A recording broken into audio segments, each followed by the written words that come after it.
Welcome back to my channel fine maths classes. So ഇന്നത്തെ ക്ലാസ്സിൽ നമ്മൾ പഠിക്കുന്നത് സെക്കൻഡ് ചാപ്റ്റർ പോളിനോമിയൽസിലെ എക്സസൈസ് 2.1 ഫസ്റ്റ് ക്വസ്റ്റ്യൻ ആണ് കേട്ടോ. അപ്പോൾ എല്ലാവരും എന്നോട് ന്യൂ ടെക്സ്റ്റ് അനുസരിച്ചിട്ട് അപ്ലോഡ് ചെയ്യാനായിട്ട് കമൻറ്റ് ചെയ്തിട്ടുണ്ടായിരുന്നു. സോ അപ്പോൾ അതിനനുസരിച്ചിട്ട് മിസ് അപ്ലോഡ് ചെയ്ത് തരുന്നതാണ് കേട്ടോ. ഓക്കെ, അപ്പോൾ എൻ്റെ ചാനൽ കാണുന്നവർ സബ്സ്ക്രൈബ് ചെയ്യാനും ലൈക്ക് ചെയ്യാനും കമൻറ്റ് ചെയ്യാനും മാക്സിമം ഷെയർ ചെയ്ത് സപ്പോർട്ട് ചെയ്യാനും മറന്നു പോകരുത്. സോ നമ്മുടെ ഫസ്റ്റ് ക്വസ്റ്റ്യൻ ഇതാണ്. Which of the following expressions are polynomials in one variable and which are not state reasons for your answer? അപ്പോൾ ഇവിടെ നമുക്ക് കുറച്ച് എക്സ്പ്രഷൻസ് കൊടുത്തിട്ടുണ്ട്. ഇതിൽ ഏതൊക്കെയാണ് പോളിനോമിയൽസ് ഇൻ വൺ വേരിയബിൾ, ഏതൊക്കെയാണ് അല്ലാത്തത്, അപ്പം നിങ്ങൾക്ക് അതിൻ്റെ റീസണും ഇവിടെ എഴുതണമെന്ന് അവർ പറഞ്ഞിട്ടുണ്ട് കേട്ടോ. ഓക്കെ, നിങ്ങൾ എഴുതുന്ന ആൻസറാണ്.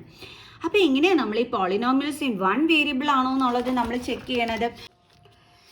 അതായത് എങ്ങനെ ചെക്ക് ചെയ്യേണ്ടതെന്ന് അറിയാം. ഇപ്പോൾ ഇതേ മിസ് എക്സാമ്പിൾ ചെയ്ത് നിങ്ങൾക്ക് കാണിച്ചു തരാം. അതായത് 2x + 5 ഇവിടെ നോക്കിക്കഴിഞ്ഞാൽ അതേ നോക്കി ഒരൊറ്റ വേരിയബിളേ ഉള്ളൂ. അപ്പോൾ നമുക്ക് പറയാം ഇത് പോളിനോമിയൽസ് ഇൻ വൺ വേരിയബിൾ ആണെന്ന്. ഇനി നമ്മുടെ ക്വസ്റ്റ്യൻ്റെ ഇതേ കണക്ക് കൊടുത്തിരിക്കുക. അപ്പോൾ നിങ്ങൾ ഇവിടെ എത്ര വേരിയബിൾസ് ഉണ്ടെന്ന് ചോദിച്ചു കഴിഞ്ഞാൽ നിങ്ങൾ എന്തായിരിക്കും പറയണേ? ഒരൊറ്റ വേരിയബിളേ ഉള്ളൂ. ഇവിടെ എക്സ് എന്ന് പറഞ്ഞിരിക്കുന്ന ഒരു വേരിയബിൾ മാത്രമല്ല. അത് എത്ര ടൈംസ് വേണമെങ്കിലും റിപ്പീറ്റ് ചെയ്ത് തരാം, ഒരു കുഴപ്പമില്ല കേട്ടോ. പക്ഷേ നമ്മളിവിടെ നോക്കിക്കഴിഞ്ഞാൽ എക്സ് മാത്രമല്ലേ ഉള്ളൂ, അതായത് ഒരു ആൽഫബറ്റ് മാത്രമല്ലേ ഉള്ളൂ. അപ്പോൾ നമുക്ക് പറയാം ഇത് പോളിനോമിയൽ ഇൻ വൺ വേരിയബിൾ ആണെന്ന്. ഇനിയിപ്പോൾ ഇത് ഇങ്ങനെ കൊടുത്തിരിക്കുക. അപ്പോൾ ഇത് പോളിനോമിയൽ ഇൻ വൺ വേരിയബിൾ ആണോ? അല്ല. എന്തുകൊണ്ടാണ്?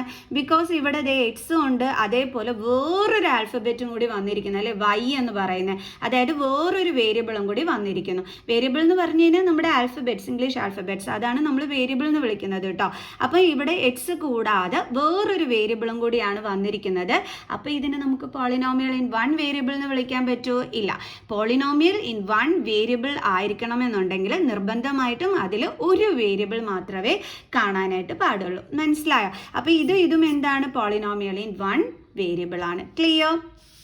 ഇനി നമ്മൾ അടുത്ത് ശ്രദ്ധിക്കേണ്ട ഒരു കാര്യം എന്ന് വെച്ച് കഴിഞ്ഞാൽ ഈ വേരിയബിൾസിൻ്റെ പവർ എപ്പോഴും എന്താകുവാനേ പാടുള്ളൂ? ഹോൾ നമ്പർ ആവാനേ പാടുള്ളൂ. എന്താ ഹോൾ നമ്പർ എന്ന് പറഞ്ഞു കഴിഞ്ഞാൽ 0, 1, 2, 3, 4, 5 എറ്റ്സെട്ര അല്ലേ. ഇതിനെയാണ് നമ്മൾ ഹോൾ നമ്പേഴ്സ് എന്ന് വിളിക്കുന്നത്. 0 പിന്നെ നമ്മുടെ കൗണ്ടിങ് നമ്പേഴ്സ്, ഇത് ചേരുന്നതാണ് നമ്മുടെ ഹോൾ നമ്പർ. ഓക്കെ, അങ്ങനെ നമ്മുടെ അതായത് നമുക്ക് തന്നിരിക്കുന്ന ക്വസ്റ്റ്യനിൽ വേരിയബിളിൻ്റെ പവറിന് എന്ത് മാത്രമേ വരാൻ പാടുള്ളൂ? ഹോൾ നമ്പേഴ്സ് മാത്രം വരാനായിട്ട് പാടുള്ളൂ. എന്നാലേ നമുക്കതിനെ പോളിനോമിയൽ എന്ന് തന്നെ വിളിക്കാൻ പറ്റൂ. എന്നാലേ നമുക്കത് പോളിനോമിയൽ ഇൻ വൺ വേരിയബിൾ ആണോ എന്ന് ചെക്ക് ചെയ്യാൻ പറ്റും അല്ലേ. സോ അപ്പോൾ ശ്രദ്ധിക്കുക, നമുക്ക് തന്നിരിക്കുന്ന ക്വസ്റ്റ്യനിൽ വേരിയബിളിൻ്റെ പവർ എപ്പോഴും എന്തായിരിക്കണം? ഹോൾ നമ്പേഴ്സ് ആയിരിക്കണം. അതൊരിക്കലും ഇതേപോലെ നെഗറ്റീവ് നമ്പേഴ്സ് വരാൻ പാടില്ല. അതേപോലെ തന്നെ നമ്മുടെ വേരിയബിൾ ഒരിക്കലും റൂട്ടിൻ്റെ അകത്തും വരാൻ പാടില്ല. അതേസമയം നമ്മുടെ നമ്പർ വരാട്ടോ ഇങ്ങനെ, അതായത് ഇങ്ങനെ എഴുതി കഴിഞ്ഞ് കഴിഞ്ഞാൽ നോ പ്രോബ്ലം, കറക്റ്റാണ്. കാരണം ഇവിടെ നമ്പറാണ് റൂട്ടിൻ്റെ അകത്ത് കിടക്കുന്നത്. ഞാൻ എന്തോ പറഞ്ഞു തന്നെ നിങ്ങൾക്ക്, ഈ വേരിയബിൾ എവിടെ വരാൻ പാടില്ല? ഇങ്ങനെ റൂട്ടിൻ്റെ അകത്ത് വരാൻ പാടില്ല. ഓക്കെ, ക്ലിയർ ആണേ? അതെന്തുകൊണ്ടാണ് മിസ് പറയുന്നത് ഇങ്ങനെ റൂട്ടിൻ്റെ അകത്ത് വേരിയബിൾ വന്നു കഴിഞ്ഞാൽ അത് നമുക്ക് എടുക്കാൻ പറ്റില്ല എന്ന്? എന്താ കാരണം എന്നറിയാം? നമ്മുടെ ഇതിനെ നമ്മൾ പവർ ആക്കി എഴുതി കഴിഞ്ഞ് കഴിഞ്ഞാൽ ഇതേപോലെ ആയിരിക്കും വരുന്നത്. കാരണം റൂട്ട് എന്ന് വെച്ച് കഴിഞ്ഞാൽ 1/2 എന്നാണ് നമ്മൾ എഴുതുന്നത് പവറിലാക്കി എഴുതുമ്പോൾ. അപ്പോൾ ഇവിടെ ശരിക്കും പറഞ്ഞാൽ ഈ ഒരു വേരിയബിളിൻ്റെ പവർ എന്തിലാണ് വന്നിരിക്കുന്നത്? ഫ്രാക്ഷനിലാണ് വന്നിരിക്കുന്നത്. അങ്ങനെ ഫ്രാക്ഷനിൽ വരാൻ പാടില്ല. കാരണം മിസ് നേരത്തെ പറഞ്ഞു തന്നു നിങ്ങൾക്ക് ഹോൾ നമ്പർ മാത്രമേ വരാൻ പാടുള്ളൂ എന്ന്. അപ്പോൾ പിന്നെ ഫ്രാക്ഷൻ വന്നാൽ ശരിയാവോ? ഇല്ല. അതേപോലെ നെഗറ്റീവ് നമ്പർ വന്നാൽ ശരിയാകോ? ഇല്ല. അപ്പോൾ ഇപ്പോൾ പിടികിട്ടിയാ എങ്ങനെയാണെന്നുള്ളത്.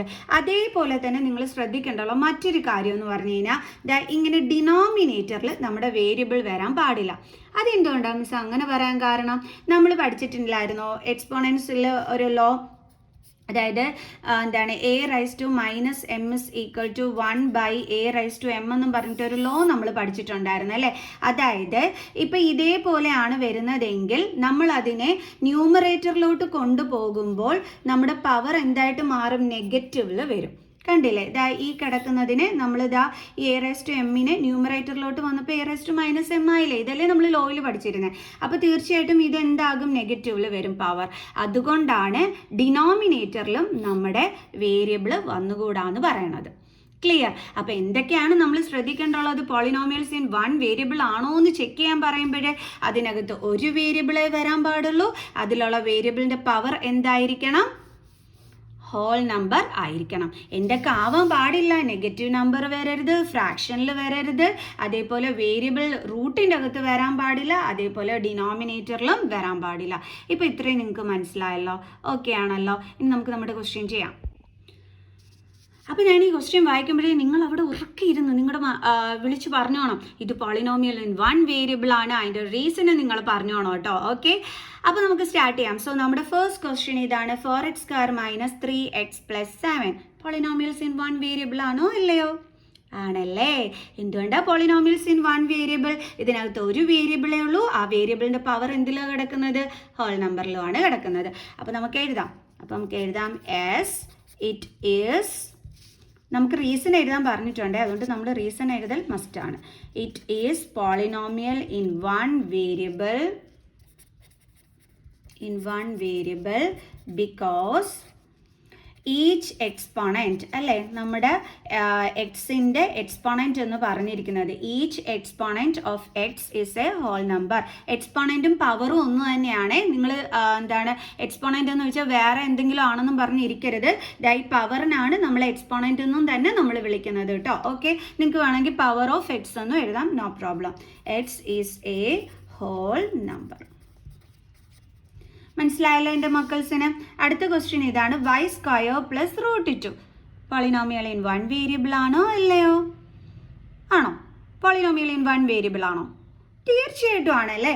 എന്തുകൊണ്ടാണ്? ദേ നമ്മുടെ വേരിയബിളിൻ്റെ പവർ ഹോൾ നമ്പർ ആണ്, അതേപോലെ ഒരു വേരിയബിൾ മാത്രമേ ഉള്ളൂ. അപ്പോൾ നമുക്ക് എഴുതാം, yes it is polynomial in 1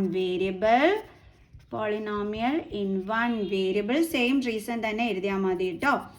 Because power of y is a whole number, അല്ലെങ്കിൽ exponents of എന്താണ് y is a whole number.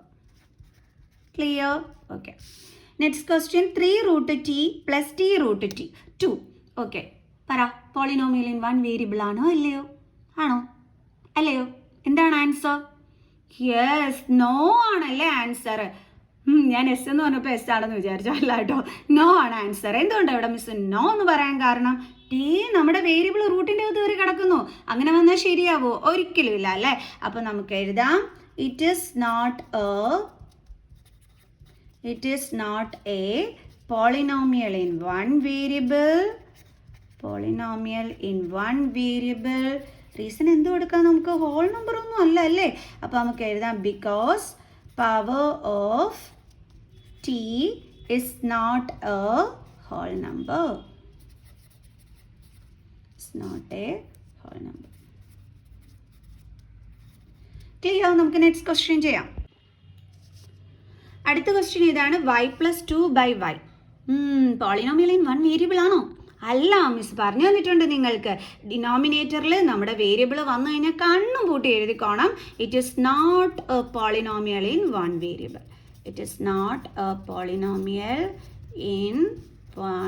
Variable. Okay, അപ്പോൾ റീസൺ എന്താണ്? നേരത്തെ എഴുതിയത് കണക്ക് തന്നെ എഴുതി വെച്ചാൽ മതി എൻ്റെ മക്കൾസേ. നമുക്ക് എഴുതാം, because power of y is not a whole number. Power of y is not a whole number.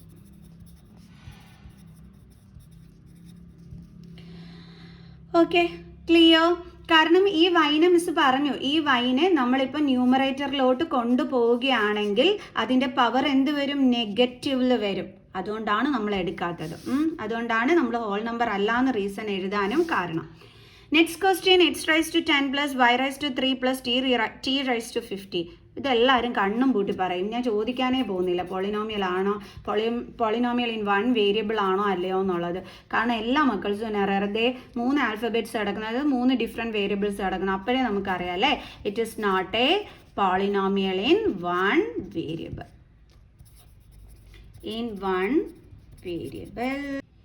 പിന്നെ എന്തെഴുതാം നമുക്ക്? It is a polynomial in 3